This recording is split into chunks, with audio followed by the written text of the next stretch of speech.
আসসালামু বাংলাদেশ ক্রিকেট দল নিয়ে ভবিষ্যৎবাণী করলেন এম এস ধোনি বলছেন বাংলাদেশ ক্রিকেট দলের এবার চ্যাম্পিয়ন্স ট্রফিতে সেমিফাইনাল খেলাটা দারুণার সম্ভাবনা আছে। দেখুন বাংলাদেশ পেস বোলিং ইউনিটটা এখন অনেকটা শক্তিশালী।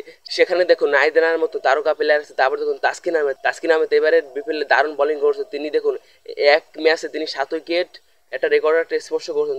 তারপর দেখুন এবার এক মৌসুমে বিপিএল তিনি এবার 25টা উইকেট শিকারই করেছেন। তিনি এবার সাকিব আল হাসানের রেকর্ডটাও ভেঙে দিয়েছে। আর দেখুন এবার যে চ্যাম্পিয়ন্স ট্রফিতে দেখুন বাংলাদেশের বিপক্ষে আছে India, New Zealand, Pakistan.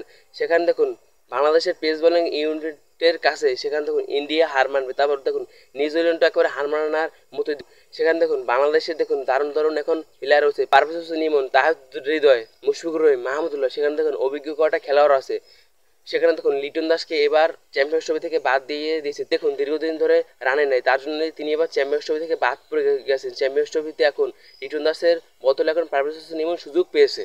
Bangladesh cricket দল এখন আগের থেকে অনেকটাই শক্তিশালী হয়েছে। তাদের দেখুন বোলিং লাইন, তারপর ব্যাটিং লাইন, তাদের ফিল্ডিং লাইন সব দিক দিয়ে এখন পরিবর্তনের একটা আভাস পাওয়া গেছে। তারপর দেখুন মুস্তাফিজুর রহমান হতে পারে একজন দারুণ একজন উইকেট শিকারী। তিনি দেখুন জানেন কোন ওয়েদারে কেমন বোলিং করতে হবে। তিনি দেখুন প্রত্যেকটা রাষ্ট্রই ক্রিকেট খেলে এসেছে।